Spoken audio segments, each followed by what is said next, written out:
좀 싱그러운 그런 계절을 이제 맞이하고 있습니다.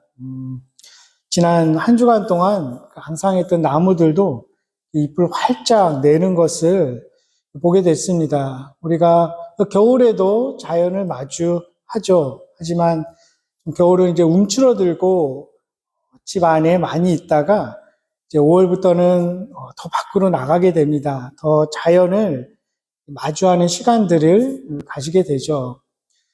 자연을 우리가 마주하면서 여러 가지 표현을 씁니다. 어떤 표현을 쓰시나요? 아름답다, 그죠? 무지개, 호수, 푸른 하늘 이런 것들을 보면 참 어떻게 저런 색깔을 낼 수 있을까? 럭키 산맥이나 나이아가라 폭포, 한국의 고국의 제주도 설악산 같은 곳에서도 가보면 이제 그런 감탄이 나오죠. 그리고 따사로운 햇살, 상쾌한 공기 이런 것들을 대할 때 감사하다 이런 표현을 씁니다. 참 자연이 위대하고 또 숭고한 그런 느낌을 받을 때가 있습니다. 또 한편으로 두렵기도 하죠. 며칠 전에도 어제였던가요? 아침에 천둥 번개 갑자기 치고 이럴 때 보면 무섭기도 하죠. 눈보라 치고 홍수가 나고 산사태, 화산 폭발, 쓰나미 이런 것들을 보면 자연이 참 무섭다 이런 생각이 들 때도 있습니다. 근데 이런 것들이 가만히 보면 하나님의 어떤 속성, 성품과 맞닿아 있습니다. 위대하고 아름답고 숭고한 분이신데 또 한편으로 두렵기도 하죠. 그래서 예로부터 사람들이 하나님을 잘 알지 못했어도 자연을 이렇게 신처럼 숭배하고 그랬던 것 같습니다. 이러한 자연의 모습에 대해서 관찰하고 이렇게 잘 표현했던 많은 사람들이 있지만 그 중에 한 사람이 19세기 사람인데요. 스위스 사람입니다. 잔 프레드리 베텍스라는 사람이 있습니다.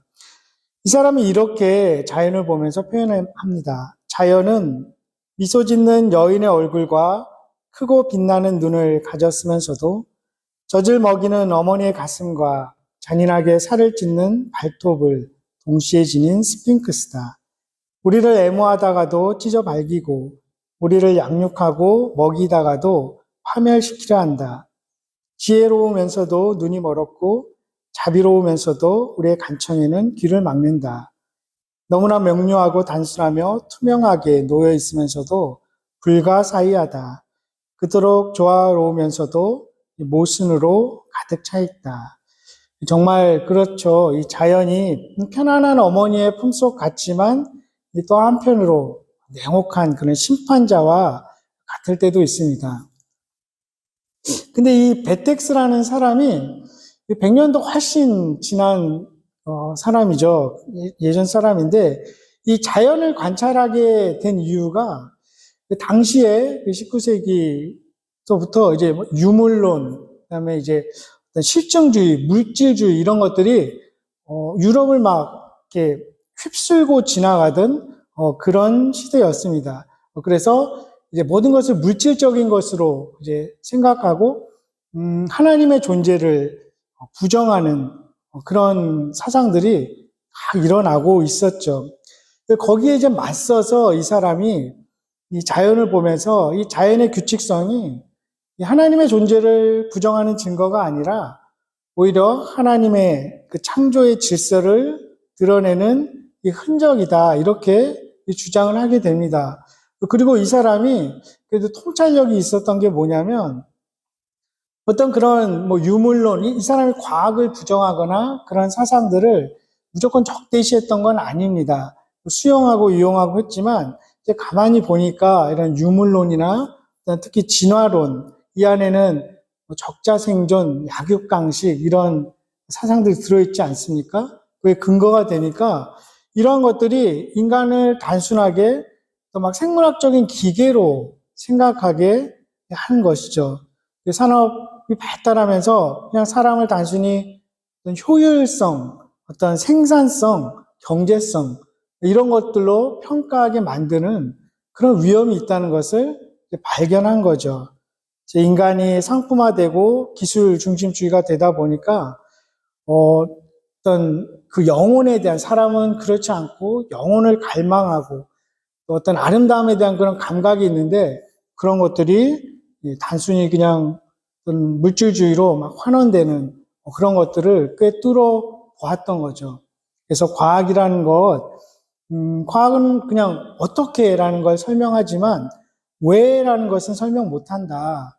메커니즘은 설명하지만 왜 그것이 존재하는가, 그것의 의미가 무엇인가, 그렇다면 그 목적이 무엇인가, 이런 거는 설명하지 못한다. 이렇게 얘기했던 아주 선구자적인 그런 사람이었습니다.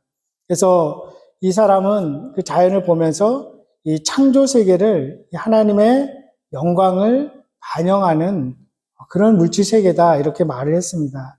자연 속에서 발견되는 그 수학적인 질서, 반복과 규칙, 이런 조화로운 상호작용, 이런 것들이 다 하나님이 설계해 놓으신 거다, 이렇게 이야기를 합니다. 그래서 그가 했던 유명한 말 중에 하나가 이 법칙은 입법자를 암시한다, 이런 말을 남겼습니다.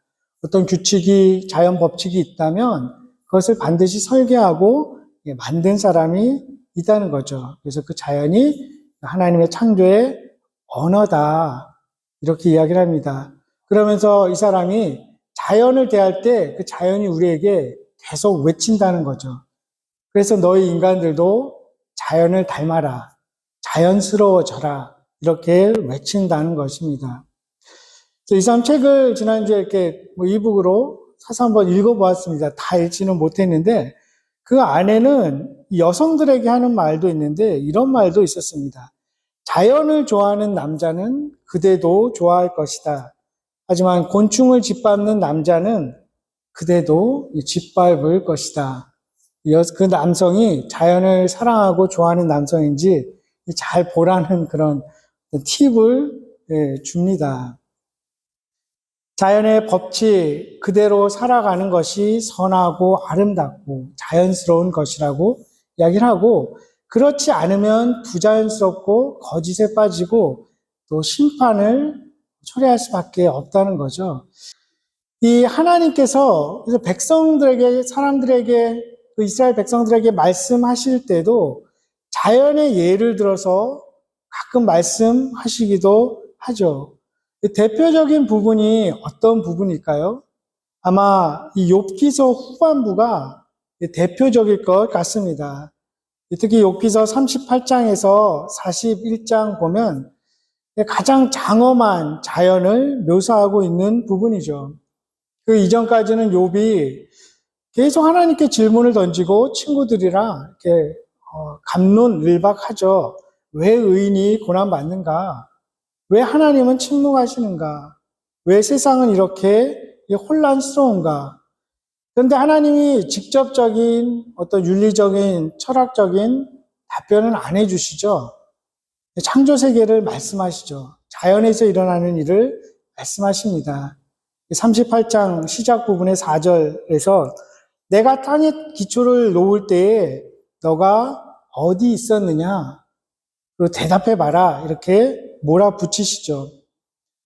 결국 하고 싶으신 말씀은 너희가 다 모든 것을 이해하지 못해도 나는 이 자연세계의 질서를 붙들고 있다, 그 말씀하고 싶은 거죠.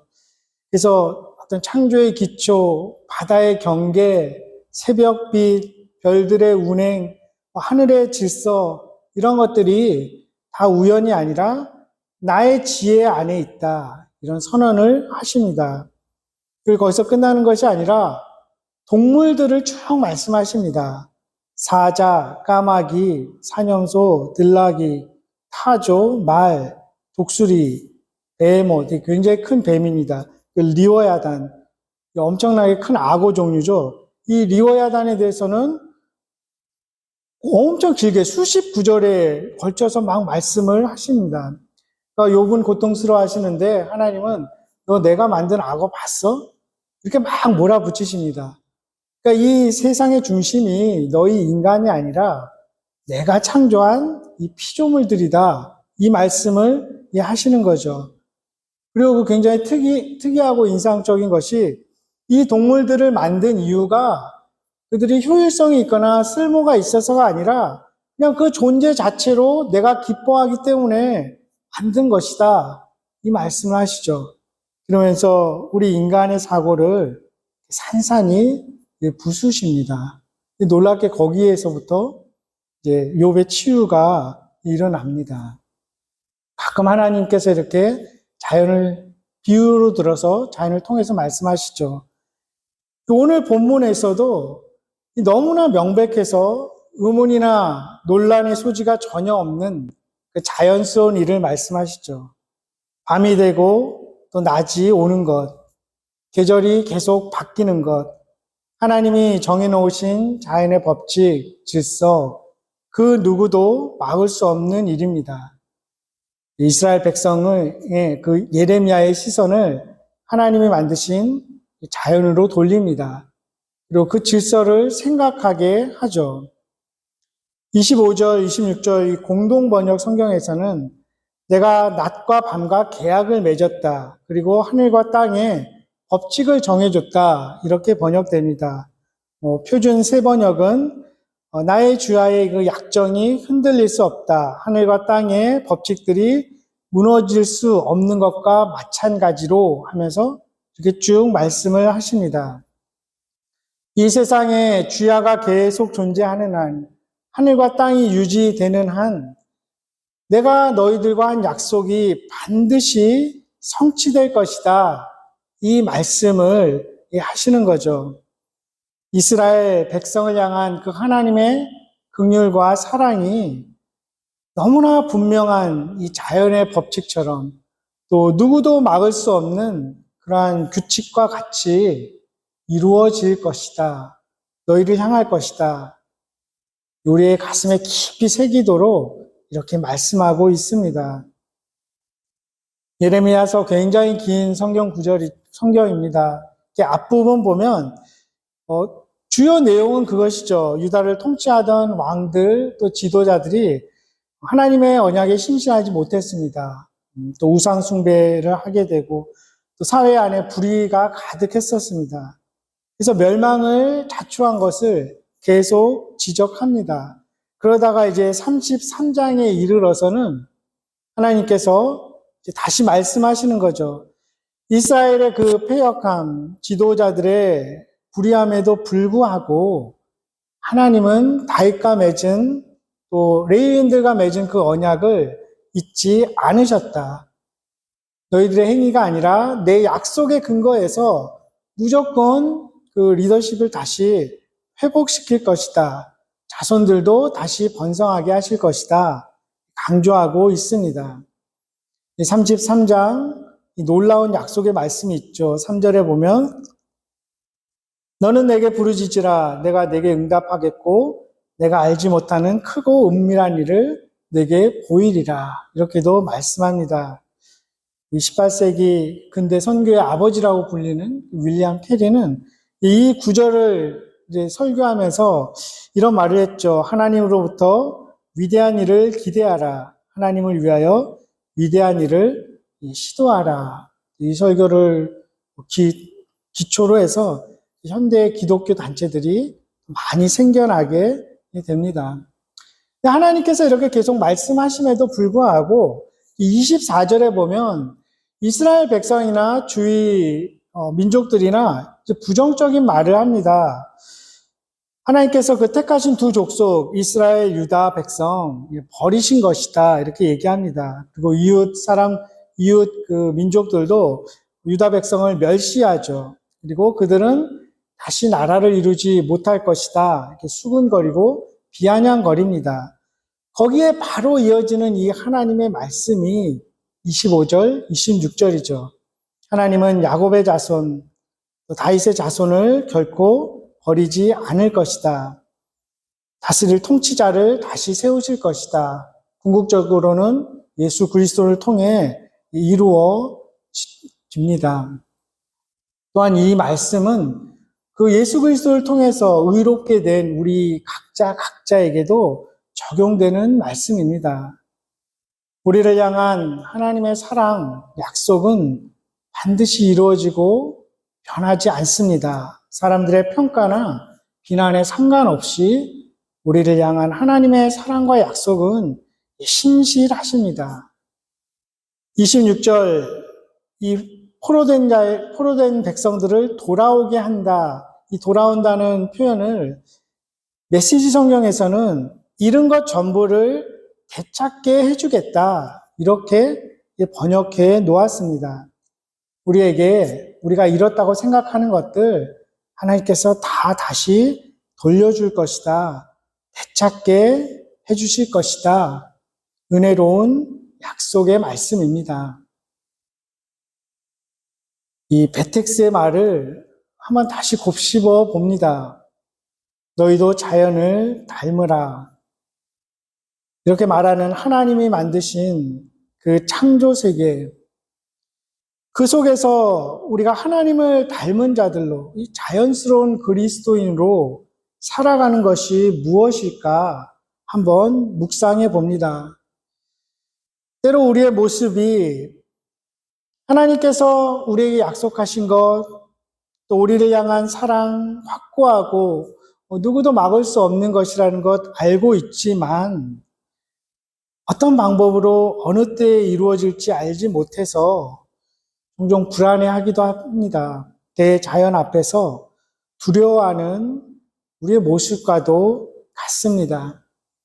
하지만 자연스러운 그리스도인은 다시 하나님의 말씀, 약속의 말씀을 붙들고 감사함으로 오늘 하루를 보내고 두려움 없이 다시 밤을 맞이하는 그런 용기를 가진 모습입니다. 그리고 새로운 소망을 가지고 다시 아침을 맞이하는 것, 이것이 자연을 닮은 자연스러운 그리스도인의 삶의 모습일 것입니다. 그리고 또한 우리가 인간사에서 일어나는, 세상에서 일어나는 수많은 문제들, 우리가 다 이해하지 못하지만 거기서 우리의 시선을 창조 세계로 돌리는 것. 그래서 하나님이 만들어 놓으신 그 자연, 식물들, 동물들을 바라보면서 하나님의 선하심, 아름다우심, 그들을 먹이시고 입히시는 하나님의 긍휼과 자비로움을 묵상하는 것. 예수님이 말씀하신 것처럼 걱정이 밀려올 때 공중에 나는 새를 보는 것, 들의 백합화를 보는 것, 이것이 자연스러운 그리스도인의 삶의 모습이 아닐까 생각해 봅니다. 자연스러운 그리스도인의 삶은 그 자연 속에서 하나님의 약속을 다시 떠올리며 이전보다 더 깊이 가슴에 새기면서 나도 그 신실하신 하나님처럼 또 우리 가정도 우리 교회도 끝까지 하나님을 사랑하겠다고 또 주님을 끝까지 신실하게 믿고 쫓아가겠다고 다짐하는 것, 이것이 자연스러운 그리스도인의 삶의 모습일 것입니다. 다시 해가 뜨고 다시 저녁이 오는 것, 길고 유난히 눈도 많이 내리던 그 겨울도 지나고 나뭇가지에 푸릇푸릇한 잎이 새롭게 생겨나는 그 모습은 우리를 포로된 상황에서 다시 돌아오게 하시겠다는, 다시 번성케 하시겠다는 하나님의 약속의 사인입니다. 오늘 본문이 들어있는 33장의 또 다른 놀라운 약속의 말씀을 제가 읽어드립니다. 10절, 11절입니다. 여호와께서 이와 같이 말씀하시니라. 너희가 가리켜 말하기를 황폐하여 사람도 없고 짐승도 없다 하던 여기 곧 황폐하여 사람도 없고 주민도 없고 짐승도 없던 유다 성읍들과 예루살렘 거리에서 즐거워하는 소리, 기뻐하는 소리, 신랑의 소리, 신부의 소리와 및 만군의 여호와께 감사하라. 여호와는 선하시니 그 인자하심이 영원하다 하는 소리와 여호와의 성전에 감사제를 드리는 자들의 소리가 다시 들리리니 이는 내가 이 땅에 포로를 돌려보내어 지난 날처럼 되게 할 것임이라. 여호와의 말씀이니라. 낮과 밤이 건재하는 이상 하나님은 우리를 버리지 않으십니다. 계절이 다시 돌아오는 한 하나님은 우리와 하신 약속을 반드시 지키십니다. 우리가 자격이 되어서가 아니라 예수 그리스도께서 우리를 위해 죽으시고 다시 사셨기 때문입니다. 그렇게 33장 15절 16절에는 성자 하나님이신 예수 그리스도가 우리의 구원과 의로움이 되실 것을 예표하는 말씀도 기록해 놓았습니다. 하나님께서 창조하신 아름다운 자연 속에서 주님께 더 감사하고 이전보다 더 찬양하고 주님의 약속을 계속 단단히 붙드는 시간을 보낼 수 있기를 주님의 이름으로 축원합니다. 기도하겠습니다.